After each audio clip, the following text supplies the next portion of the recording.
Hello, my wonderful, beautiful friends. Guys, welcome back to r/IDOWorkHereLady, where instead of Karens mistaking regular Joe Schmo customers as employees, they don't believe employees are actual employees. And in today's episode, a Karen calls 911 on OP for trespassing and tries to get him jailed when he disobeys her. And he's just doing his job. The stories are super duper crazy, so strap yourselves in, don't shake your heads too hard, and hey, subscribe if you haven't.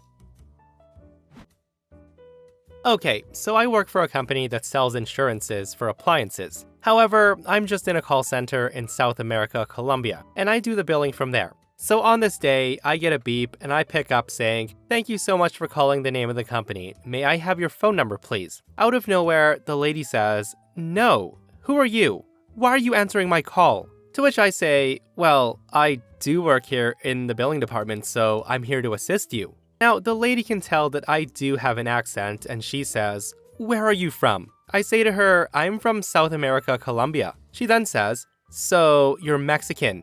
I don't want to speak with Mexicans." Which I say, no miss, I'm from Colombia, so actually I'm Now before I can even get that out, she says, "I don't care where you're from. Can you effing help me with this or what?" I tell her, "For sure miss, no problem. However, just for your information, I would like to tell you that this is a professional call, so it's not necessary to talk in that way." She doesn't say anything. So after I made all the process to validate the account, I asked, "Okay, miss, so from my understanding, you want to update your credit card, right?" She tells me yes. I then say to her, "Okay, so in that case, to update it, I would need your new credit card number, also the expiry date and the CVV code at the back." She then says to me, "And why would you need that? Let me give you the last 4 digits. I tell her, "Well, miss, unfortunately, I can't only take the last 4 digits. I won't be able to update the information for you without the full number." At this point, she asks to speak to my effing supervisor.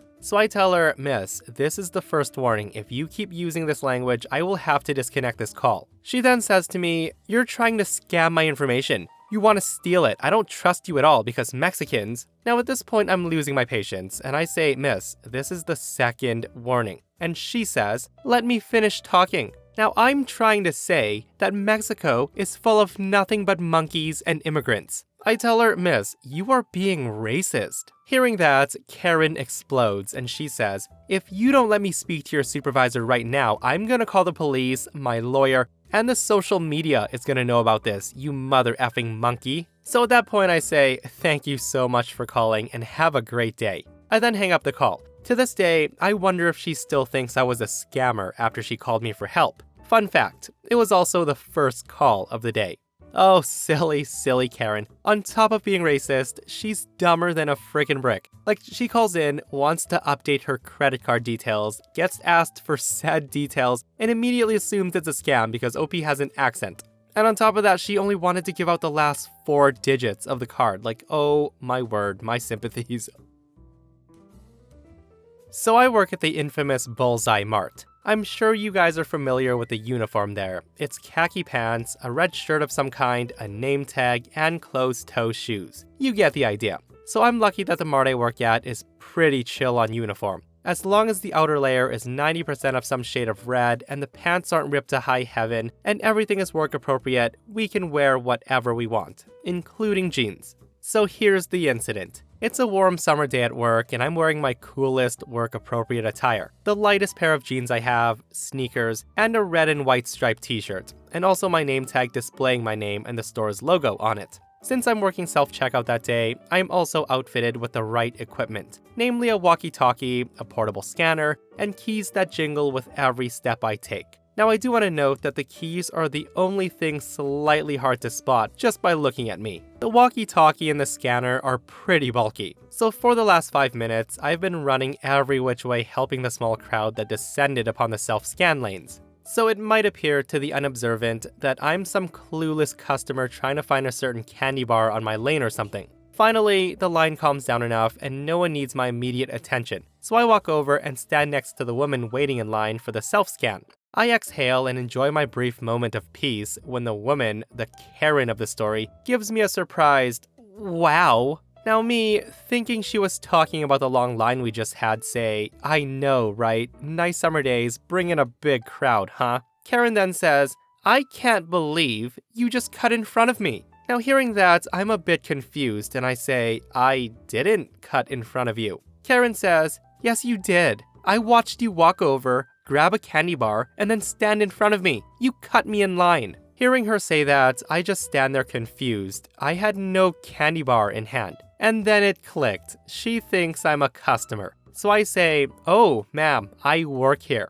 At that, Karen kind of scoffs and says, a likely story. I then look down at my bulky walkie-talkie, my scanner, and my name tag and say, very likely. At that, Karen rolls her eyes and walks away muttering something about how rude people can be. She then proceeds to get into the only other open lane, which had 3 people ahead of her, one looking like a fairly large order. I just kind of shrug and share a people will be people look with the next guy in line. But it's not over yet. About 15 minutes later, the cashier waves me down. So I walk up to her side of the lane while still keeping an eye on the self-scan. I asked her, hey, what's up? She tells me the machine won't take this lady's coupon. I glance over and Karen and I lock eyes. Karen scoffs and rolls her eyes, and I ignore her and glance at the coupon that the cashier's holding. I say to her, oh, here's the problem. The coupon's expired. The cashier says, just by a day though. I then hand the coupon back to her and say, we can still honor it. Just enter the price change manually and put the coupon with the others. The cashier then tells me, I don't know how to do that. All of a sudden, I can hear Karen groaning and Karen says, then call someone over to show you how to do it and stop wasting my time. I then say out loud, I can show you. Karen then at the same time as the cashier says, you can? I say, yeah, it's pretty simple. So I show the cashier how to enter the coupon manually and what to do with it afterwards. She thanks me and I'm about to head back to my post when Karen looks at me absolutely flabbergasted. Karen then says, wait, so you do work here? At this, I'm slightly confused and I tell her, I've worked here for a couple of years now. Why do you ask? To which Karen then says, so it's not a Halloween costume? Now, hearing that, I just kind of stare at the woman, and the cashier later told me that I looked exactly like that one meme where the math is floating around a woman's head.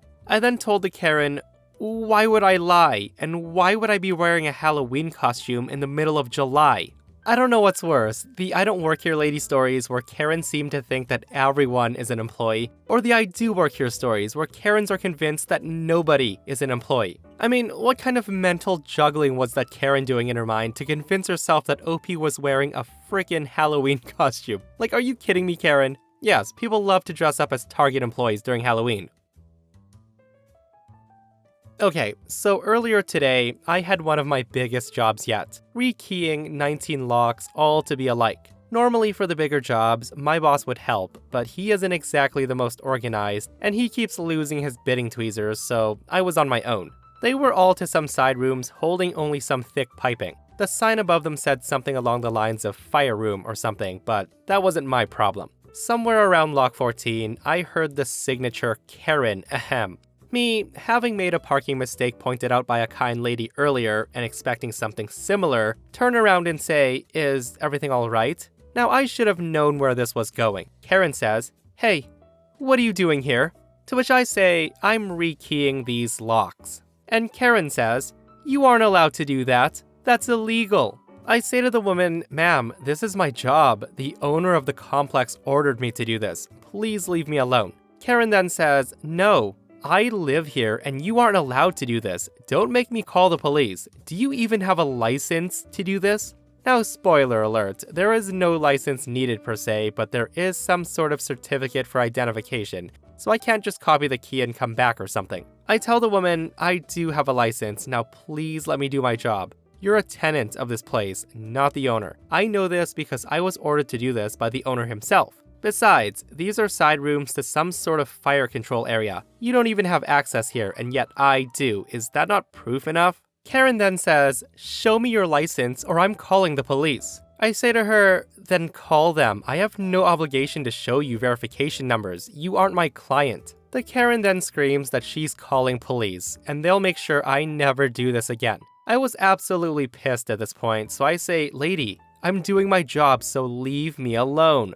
Go waste someone else's time. Well, Karen then pulls out the big guns and she says, well, I'm the owner's wife. You are not allowed to do this. I'm calling police. To which I say to her, no, you're not. The owner doesn't live around here and he's single. Try again, lady. So sure enough, she calls the police. 2 blocks later, they arrived. They asked if I was supposed to be here, and I say yes. I then showed the text between me, my boss, and the real owner. I got them on call to confirm and showed the police my number. It wasn't very interesting from there. They basically told the lady to not waste police time ever again, that this wasn't her business and I wasn't in the wrong. They ordered her to stop and let me know everything was good and to continue as normal. I got the job done well. This incident was shown to the landlord, and if it was up to me, I would change 1 pin on her door the next size up.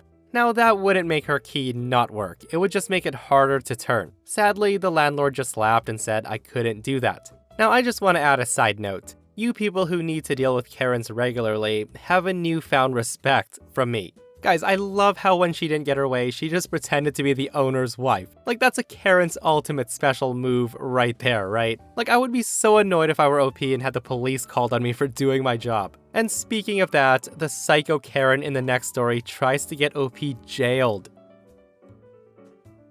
Alright, so the story starts off with myself and my coworker. At the time, we both worked in California in G4S, Guards for Service. I was on graveyard, and at the time, this wasn't my main post I was at. I was just sent here to give a hand with a guard that called off, and apparently the supervisor wasn't given any information on my arrival. So the main story. This took place before COVID was a thing, back in 2019. It was peak season in November, and I was a guard that was asked to come take up a post at the Farmer Joe's Distribution Center in Bloomington, California. It was a graveyard post, and my friend that I knew for years had been working at this post. Now, the field manager had called me in and asked if I could work there for the night, which at the time, I didn't mind taking extra overtime. So after I was shown around by the supervisor that was there, I was let off to go about my business like any other person. It was a 10 p.m. to 8 a.m. shift, 10 hours. Yay. It all started around 1 a.m. when the head supervisor came, which in the company is known as a post commander, and all guards are required to call the post commander by their rank, which is captain. At the time, I was minding my own business in the Trader Joe's yard, helping a trucker back into the gates until I heard someone come up behind me and suddenly I hear a yelling. She's the supervisor of the story, a real piece of work. Out of nowhere, I hear, "Excuse me, who the F are you?" To which I say, my name's Kyle, nice to meet you. I was told to come work this shift by another manager. To which Karen says, no, I asked for someone specifically. I didn't ask for a random like yourself.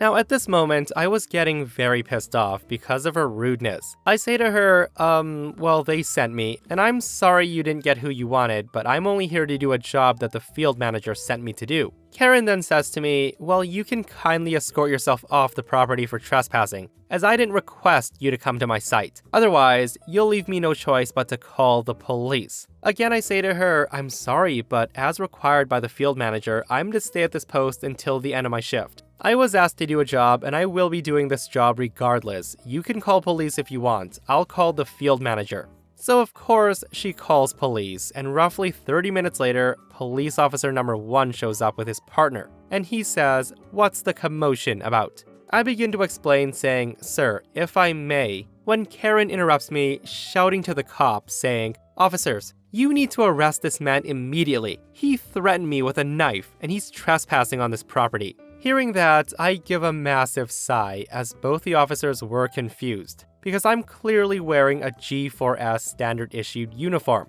that has all the patches on the uniform. But because they heard the word knife, this is what happens. Officer number 2 pulls out a handgun and he screams, on the ground now, hands behind your back. Officer number 1 follows by placing handcuffs on me. Now, even though I'm restrained, the second officer still has his gun on me like I'm an active threat with metal cuffs on me. I'm not gonna lie, I did nearly crap myself because I thought I was gonna get shot for no reason. I did indeed have a pocket knife on me, literally a keychain pocket knife. Officer 1 searches my pockets and he finds the knife. He escorts me back to the vehicle where I'm then placed into the back of the vehicle, still in handcuffs. At this point in time, my friend comes to see what the commotion's about, and he says, "Hey, officers, what's going on here?" The officer says, well, he's being placed under arrest for possession of a deadly weapon, and charged with threatening that woman over there. He's also charged with trespassing. Hearing that, my friend says, wait, what? Deadly weapon? What are you talking about? He would never threaten someone's life even if he hated them. He's not that kind of person that would want that to happen, and he's not trespassing. He was asked to come work here. The officer tells him, well, that woman over there claims that he threatened her and that he's trespassing on this property. My friend tells him, sir, I can assure you that none of this is true. He was called up on his day off to come down here and work when he wasn't supposed to be working. If he wasn't supposed to be working, he wouldn't be here. The officer says to him, well, if you can find me the evidence that supports these claims, then I'll release him. Until then, it's a he said, she said situation, and he did have a knife on him. My friend then pulls out his phone and calls the field manager and told her of the situation. He then rushed inside to grab the building manager. Both police officers were talking with Karen, a little bit away from the vehicle, and I can barely hear. But I guess one of the officers called for a supervisor of their own. Shortly after, a second police car shows up, and it's the police sergeant. He comes to the window where I was patiently sitting and waiting, and he asked my side of the story, and I told him everything. Finally, the field manager shows up with our office's regional director. My friend comes outside with the manager of the building. Everybody pretty much talks calmly at this point since there were so many stories being thrown around. The field manager asked me, hey, why are you in the back of that police car? I explained, well, that's why I had my friend call you. That's because this psycho woman decided to have the cops called on me for trespassing. And then she told the cops that I threatened her with a knife. Both the field manager and the director look towards the police to get their attention and say, officers, this is all a big misunderstanding. He was called on his day off to come work at this post, as asked by the field manager. The police sergeant says, all right, well, that doesn't explain the threat with a knife. And that's when the manager of the building says, I can take you inside. I can show you the cameras which have audio recording. The police sergeant and the building manager goes inside to look over the footage. Now at this point in time, you can see that Karen effed up because she turns pale white, knowing she's just gotten herself in trouble. The police sergeant returns and pulls me out of the car. He then takes the handcuffs off me, then hands me back my knife and my backpack.